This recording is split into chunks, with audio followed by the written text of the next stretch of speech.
Hello, hello, hello. Welcome everyone to episode 20 of Chess Classics. You must know we have reached the 20th episode, and I'm so glad that this series has its firm adherents, people who enjoy it. And I'm very, very excited always to choose a game, to choose 10 critical moments where you have to think. So, the game that we are going to look at today, and I won't reveal the full opponent who he is, but it is of Emmanuel Lasker.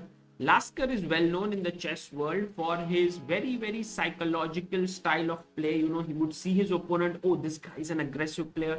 I'll play positionally with him. Oh, he's very, very positional. I'll go all out with him. Very, very psychological player. And that's the reason why he was able to hold on to his world championship for a massive 27 years. However, this game was 5 years before he became the world champion. He is playing with the white pieces. And let's begin. Now, the game starts with 1 f4. Anik, it's called the bird's opening. 1 f4. Okay. Opponent. No, don't tell his name. Come on. d5. I'll reveal the name at the end. Okay, e3 by Lasker. And now knight to f6. And now white decides to develop his bishop via b3. Very, very typical. You get the bishop on the long diagonal. Great, e6. Bishop went to b2. Bishop e7. I like how black plays, by the way. And now a very weird move, bishop d3. Now modern treatment is generally to go knight f3 and try to put the bishop on b5 if the pawn is on c5. But here the pawn is still on c7, so if you go and give a check, he will block it with c6. So Lasker thought, well, why not put my bishop on d3? It's on these diagonals here. My two precious bishops are like laser beams looking at the king. b6. Okay. Lasker said, I'll develop my knight. Bishop b7. White plays knight to c3. Develops his knight. Knight bd7. Castles. Castles. Okay, we reach this position where both sides have developed all their pieces and have also castled their kings. And now, white plays the move, knight to e2. Ugh, I do not like this move at all. And so for the first point, it's a very weird kind of a point, because usually if I'm showing you a game of Lasker, I would have to ask you from white side. But no, I want you to find the best move for black here. First point in this today's question. Let's see who gets it. The right move, as has been mentioned by so many of you, should have been knight c5, and you lose your key attacking bishop here. How do you save it? There's no way. If you go bishop b5, I'll just play my pawn to a6. You'll anyway have to return. So last move by Lasker, knight e2, wasn't great. You know this. Yeah, so c5 was played in the game, and now Lasker was very happy because now he moved his knight to g3. Okay, still black's position, not at all bad, pretty good. Black played the move queen to c7. Here, white played the move knight to e5. Of course, it's a great square in the center, and black took the knight. Second question to all of you: what would you recapture on e5 with? Which piece would you recapture?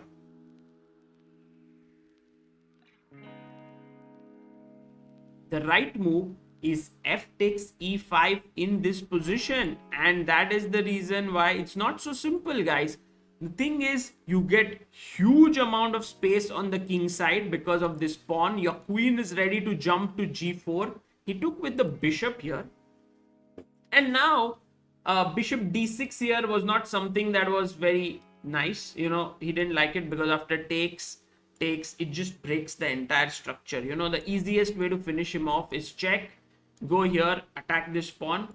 Suppose you try to defend it with the queen. I just come queen h7 and mate. There's also knight h5 ideas in the air. So this is just over. Yeah, like say for example here, check here and knight h5. Once again, over. So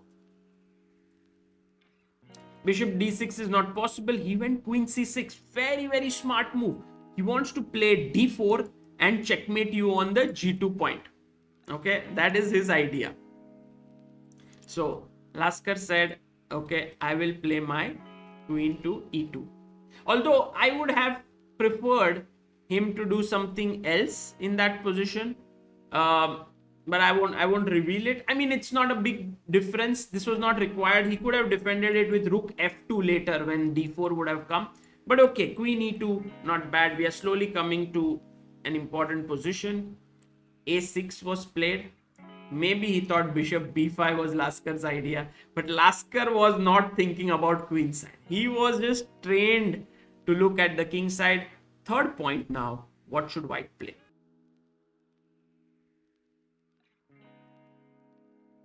The move is knight h5. Very strong move, and you will understand why it is strong. f5 is a move that has been suggested by many of you, and quite rightly so. I mean, it looks so good, because if you take, then after knight f5, that is game over, friends. Here queen will jump into the king side, rook might switch over. This looks very, very strong. But here, after a strong defensive move g6, it's not so clear as to how you will make progress, because whichever pawn you take, I'm going to take with my f pawn, unleashing my rook to defend my knight. So f5 was really a tempting idea, and I must appreciate all of you who suggested it. But knight h5 is just very powerful. Okay, he took. And for your fourth point here, what would you play as white?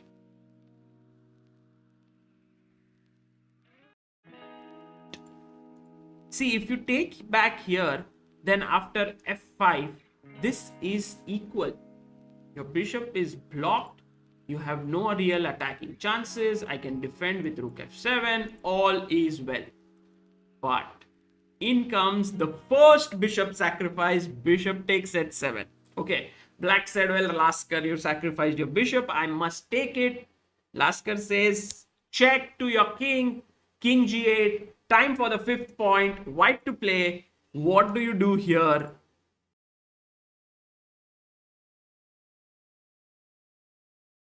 Bishop g7 is a killer double bishop sacrifice. Look at this. If we look in slow motion, bishop to h7, first bishop sack, queen h5, and then the second bishop sack.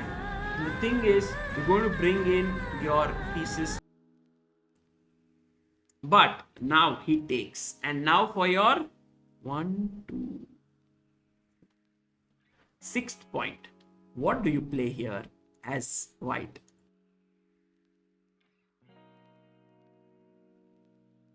Queen g4 check, king h7, and now for your seventh point. What do you play here?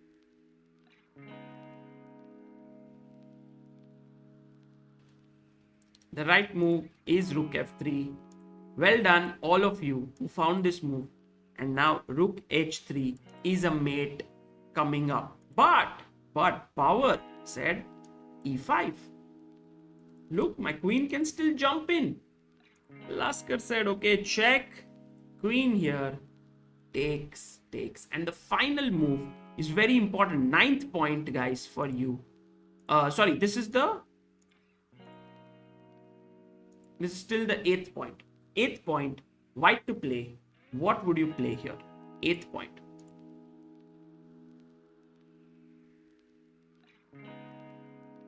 Queen d7, and this was a key move which attacks two bishops, and one of them will fall, after which white will have an extra material, because rook for rook and queen for a bishop and rook. So he played bishop f6, queen b7, king g7, and now for your ninth point, guys. What would you play here? Be careful.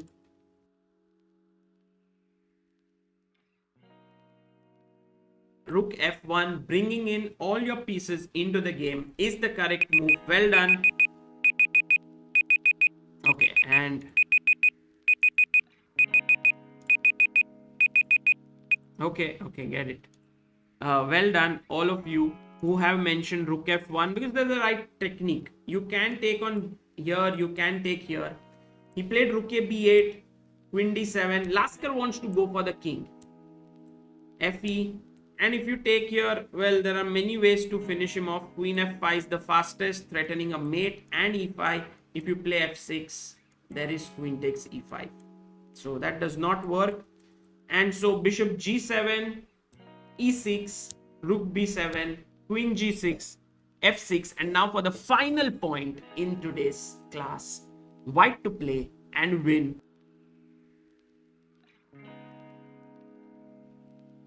Rook f6.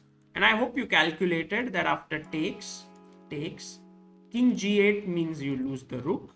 So king e8. But now comes the move check, king e7, and final move check here. King goes back or up, wherever. You just take this guy. He took the pawn, he took here. And there were. And at this point, Bauer resigned. It's the famous game, which is, so now I'll reveal the name, which was played between Lasker and Bauer. Please keep this in mind for the famous double bishop sacrifice that came in here. First, knight h5, remove a defender, sack one bishop, sack the other bishop. But very importantly, to remember what to do to f5 and f6. There are always these ideas. Here the queen is coming to e8, but if it wasn't, then queen g6 is also a powerful way to attack in such positions. He took, but very subtle move, queen g4, and then bringing the rook up and finishing him off. I hope you enjoyed today's Learn from the Classics.